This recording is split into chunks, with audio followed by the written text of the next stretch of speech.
The internet has changed many things: how we communicate, how we learn, how we share information. But one thing it hasn't done is kill the conspiracy theory.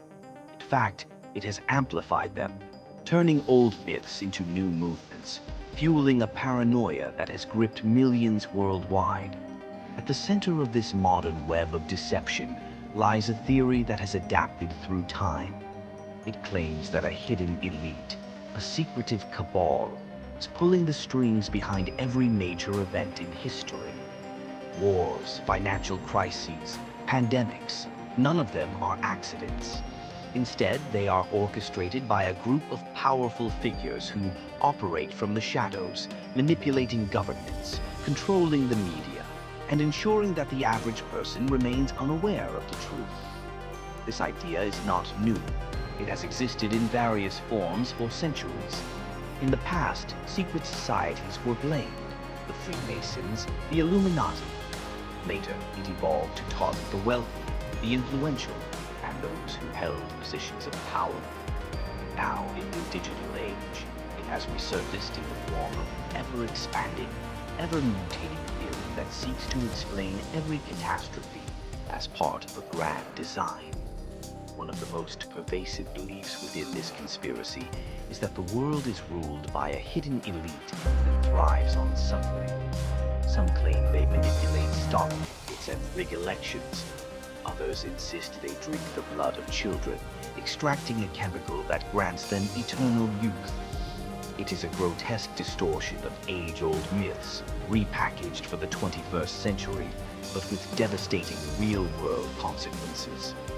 The internet has breathed new life into these ideas, turning once fringe theories into mainstream beliefs. Social media algorithms prioritize engagement, and nothing captures attention quite like fear. Misinformation spreads faster than facts, and soon, what was once a ridiculous whisper in the dark corners of the web becomes a movement with millions of believers. Governments and public figures have found themselves caught in the crosshairs of these theories.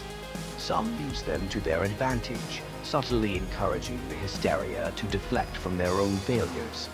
Others become the unwilling villains in a narrative that paints them as monstrous overlords. In reality, the true power structures of the world are much more complex, driven by economic interests, geopolitical struggles, and human ambition, not an ancient cabal lurking in the shadows.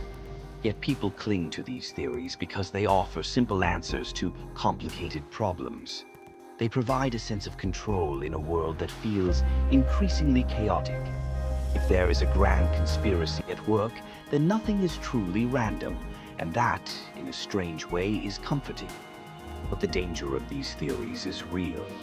They have inspired acts of violence, destroyed relationships, and created deep divisions in society. Once someone falls down the rabbit hole, pulling them back into reality becomes nearly impossible. They begin to see patterns where none exist, connections where there are none, and enemies in places where there are only ordinary people trying to make sense of the world, just like them.